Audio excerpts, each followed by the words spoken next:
Okay. Um, Rubio, the Rubio speech, MAGA continues to say greatest speech of all time. Larry pointed out a tweet that said it was barely discussed on the Sunday shows. Whether you agree with Marco Rubio's vision or not, that was an historic speech. It just was an historic speech.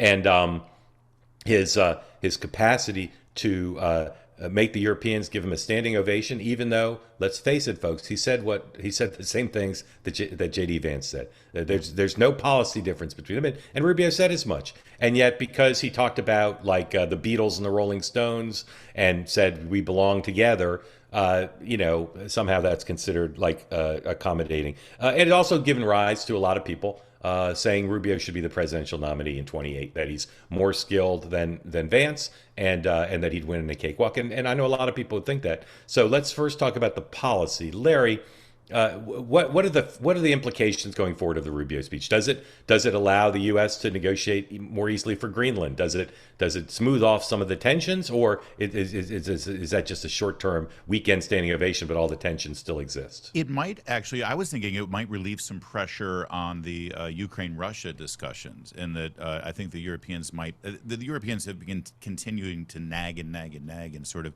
put pressure on the U.S. to step up and do more, do more, do more. And it seemed to me that the message left by Marco Rubio is, yeah, we got you. We just have a different approach of doing these things. And the fact that he got standing ovations for all of that, I think, was significant in terms of near term. I think in terms of long term, yeah, this was laying down a marker for Western civilization and saying, the U.S. is there for you, but you need to step up Europe and actually be a part of the solution too. And it wasn't substantively different than what J.D. Vance said. It was just done with a softer touch, I suppose. It is interesting, though, that people were comparing it to Reagan optimism. Last I checked, the Europeans weren't real fond of Reagan at the time either. But I guess in Yeah, retrospect, they in missed it. Maggie in Thatcher retrospect. was. He hated Yeah, Maggie. Maggie they love Thatcher George was. they love George W. Bush now. They hate Trump so much. Kevin, just we'll get to the politics in a second, but just on the policy, do you think that the Rubio speech resets relations with Europe in some positive way? I think it's a continuation of what Vance set out a year ago. To your point, Mark, I think Larry brings up an interesting term that was used throughout the speech: Western civilization, as opposed to democracies of the world, the New World, what have you. The emphasis on Western civilization, I thought, was interesting. Him couching it in his own immigration story, I think, was powerful. But where do we go from here? I would have loved to have seen the Secretary of State set off for Kyiv, set off for Warsaw, set up for another ally, and not go right to Viktor Yeah. Orban. That's my only critique of Can where can he's headed anybody now. explain why he did that? That can't be a coincidence. I've read no analysis of this, and I haven't had time to ask anybody myself. Either of you have any idea why would he do that? No, Seems I don't. seems seems unnecessary. I mean, Uh, Warsaw would have been great. I mean, the Poles have been incredible allies to us, and they're yeah, they're kind of right. They've got a right wing government, yeah. so that just makes sense. And they've been the unsung heroes in the war against Yeah. Russia. All right, let's talk about the politics. Look, Rubio's run for president before. He's got a network of operatives and donors who will ride to the sound of the gun if he says he's running for president someday. He's got more than most would. But I don't think he's going to do anything to prepare to run for president because I think it's true. He's friends with Vance. Vance plans to run unless Vance changes his mind. I still think there'll be a ticket. They might even announce as a ticket well before the primaries and caucuses and raise $2 billion together. That's my continued theory of the case.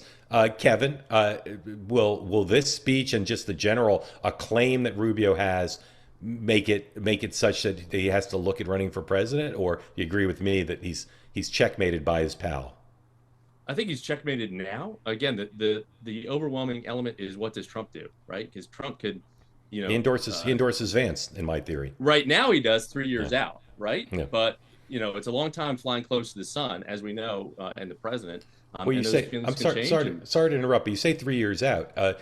People are going to start announcing for president in One year. 10 months. Yeah. yeah, You a know. year out, and a lot can change in Yeah, the yeah, president's circle. And Rubio's 50. I just looked up; he's 54 years old.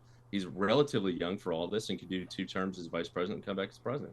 Anybody But younger than again, me is but anybody to your younger than me question, is a whippersnapper. but what you posit though is, are folks and what I'm interested with Larry, are folks going to have regret if the ticket is not split in terms of Yeah. Rubio being at the top of it Yep. when they're seeing this rhetoric coming from him and his Yeah. oratory and Yeah. experience compared to Vance? Larry, as much as people love Vance, and most people do, although as we've discussed here in the last month, I've heard the first negative things within the party about Vance. People love Rubio. Rubio, they forget that he was for amnesty. Air quotes to those of you listening on the podcast. Marco Rubio's got a lot of flaws, but lately all anybody talks about, even before this weekend, is he's just the man. Yeah, Rubio 2.0 is definitely getting a lot of attention. And listen, even though President Trump and victory in 2016 and 2024 have done a lot to bring factions within the Republican Party together. Again, my job here is to just tell you what I think is going on within the center right side of the political equation. I'm not endorsing, I'm not laying down a marker. But there are still two major factions within the Republican Party right now. And a big chunk of them are pro-Trump reluctantly. They came along and they're supportive, and for the most part are right on board with MAGA and with Trump, but it's not in their DNA.